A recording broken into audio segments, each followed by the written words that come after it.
अस्सलाम वालेकुम जी, welcome back another video. Pakistan super league की वीडियोस हमारी जारी हैं और आज हम बात करने जा रहे हैं इस्लामाबाद यूनाइटेड के ऊपर। पिछले साल की चैंपियन टीम और 3 बार ये टाइटल अपने नाम कर चुके हैं। One of the successful team है ये पीएसएल हिस्ट्री की। और आज इनकी टीम के ऊपर बात करेंगे, इनके ड्राफ्ट के ऊपर बात करेंगे कि कौन से खिलाड़ी इन्होंने इस ड्राफ्ट में सिलेक्ट किए।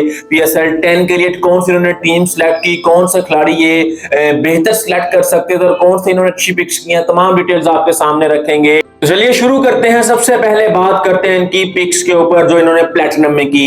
इनके पास एक ही ऑप्शन था प्लेटिनम में, सिर्फ एक खिलाड़ी ये सिलेक्ट कर सकते थे बिकॉज इन्होंने 2 खिलाड़ी पहले ही रिटेन किए हुए थे। शादाब खान और नसीम शाह की प्लेटिनम में पहले से मौजूद थे और जब ये ड्राफ्ट में गए तो इनके पास ऑप्शन था कि किसी ओवरसीज खिलाड़ी को उन्होंने सिलेक्ट करना है, लेकिन इनके पास जो खिलाड़ी अवेलेबल थे उनमें से शायद ये जो चाहते थे वो ना ले सकते बिकॉज इनको पता था कि इनकी आखिरी पिक है। तो इनके पास जो ऑप्शन है जैसे मार्क चैपमैन का ऑप्शन है, डैरिल मिचेल, डेविड वार्नर, ये खिलाड़ी इनके तक नहीं बच पाएंगे, ये पहले से जानते थे। फिर इन्होंने अपने कुछ ऐसे खिलाड़ी टारगेट किए जो ये लेना चाहते थे, उनको मिल सकते थे, जिनमें इन्होंने सबसे पहले टारगेट किया मैथ्यू शॉट को और वही इन्होंने जाकर पहले सिलेक्ट किए। मैथ्यू शॉट के बारे में आपको बता दूं, ये एक ऑजी बल्लेबाज, ऑस्ट्रेलिया के डैशिंग ओपनर हैं, आपको साथ स्पिन बॉलिंग का भी ऑप्शन देते हैं और इस्लामाबाद की हमेशा से ये कोशिश रही है कि ये एक नहीं बल्कि 2 डायमेंशनल प्लेयर्स के ऊपर जाते हैं,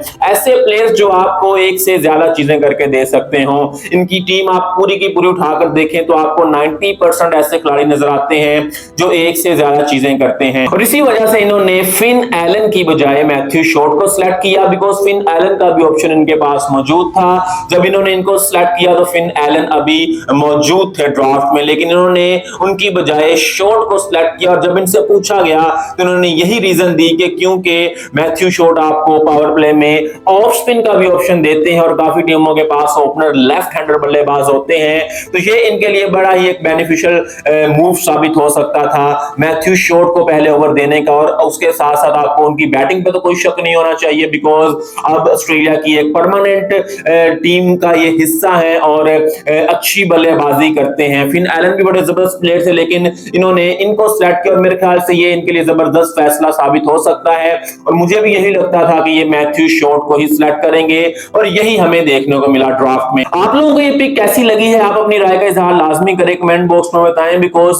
कुछ लोग चाहते थे, इस्लामाबाद के फैंस जो कह रहे थे यार कि फिन एलन को लेना चाहिए था या हो सकता है किसी और प्लेयर को ये सिलेक्ट करते, लेकिन मेरे ख्याल से जबरदस्त पिक है, आप भी अपनी राय का इजहार लाजमी करें।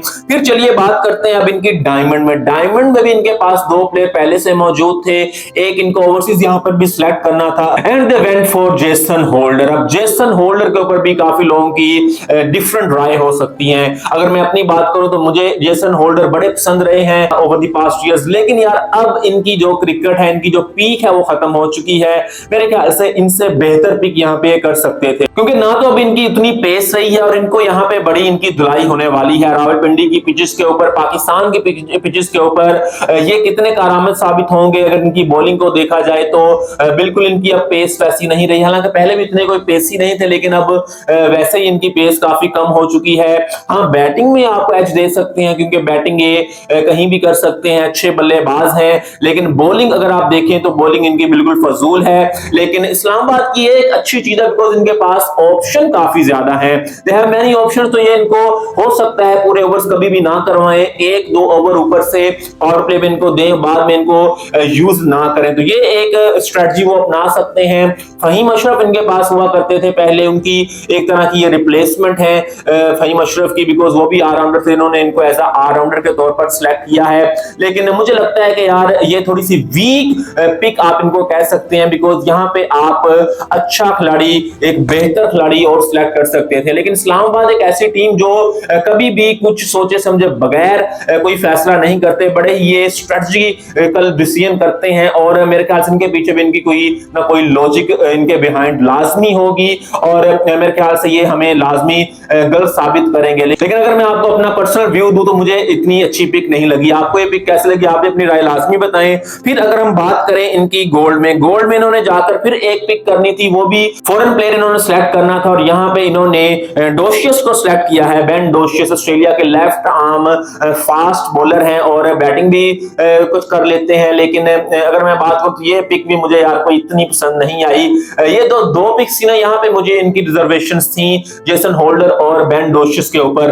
बेन डोशियस आपको पता है कि लेफ्ट आर्म क्विक बॉलर है और हमेशा से इस्लामाबाद यूनाइटेड कोई ना कोई फास्ट बॉलर यहाँ पे लेते होते हैं डायमंड या गोल्ड में, और कोई ऐसी पिक करते हैं जहां पर हमेशा इनके क्वेश्चन मार्क रहता है। लेकिन इस बार इन्होंने ये जो पिक की है बेन डोशियस, ये कैसे साबित होते हैं ये तो वक्त बताएगा, लेकिन अगर मैं आपको अपना पर्सनल पॉइंट ऑफ व्यू दूं तो मुझे यार इतना प्लेयर कभी भी अच्छा नहीं लगा। कभी भी जब भी मैंने इनको देखा है तो यार मुझे बड़ा ही एक फजूल सा प्लेयर ये लगता है। लेकिन इनकी जो स्ट्रेटजी है, इनकी जो इनका जो टेम्पलेट है उसमें ये अच्छे से बैठते हैं, बिकॉज ये बॉलिंग के साथ साथ बैटिंग भी करते हैं और फ्लोटर के तौर पर ये लेफ्ट हैंडर है तो इनको कहीं ऊपर भी ये खिला सकते हैं। तो दैट्स व्हाई आई थिंक ये इनके साथ गए हैं। लेकिन मेरे ख्याल से यार इन्होंने बाद में एक जो पिक की ना जाके नीचे एक फास्ट बॉलर लिया, जिसके बारे में बाद में बात करेंगे सप्लीमेंट्री में, वो जो ले लिया वहां पे जाके इन्होंने इनको इक्वल अप किया है। बिकॉज अगर तो वो ये खिलाड़ी ना लेते तो मेरे ख्याल से इनकी टीम वीक होने वाली थी, लेकिन बाद में बात करते हैं उसकी।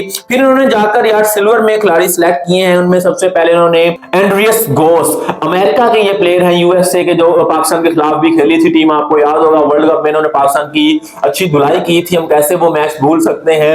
और ये एक विकेट कीपर बैट्समैन है, एज अ बैकअप के तौर पर इन्होंने इनको सिलेक्ट किया है क्योंकि इनके पास आजम खान मौजूद है। लेकिन अगर किसी मैच में ये चाहें तो इनको भी खिला सकते हैं, ओपनर के तौर पर मिडिल ऑर्डर में भी ये खेल सकते हैं और विकेट कीपिंग का भी ऑप्शन आपको देते हैं। अच्छी पिक आप इनको कह सकते हैं, बिकॉज सिल्वर में जाकर हमेशा से कोई ना कोई ऐसी पिक करते हैं, कोई छोटी टीम का आप कह सकते हैं जो इतना मशहूर प्लेयर नहीं होता, फेमस नहीं होता, उसका ये बल्लेबाज उठाते हैं। आप लोग जानते होंगे इनकी टीम में पॉल स्टर्लिंग हमेशा से रहे हैं, काफी इनके लिए वो परफॉर्मेंस भी करते रहे हैं वो। और इसके अलावा आपको पता है इन्होंने पिछले साल यूएई के प्लेयर भी मोहम्मद वसीम को लिया था सिल्वर में जाकर, इस बार इन्होंने गोस को लिया है।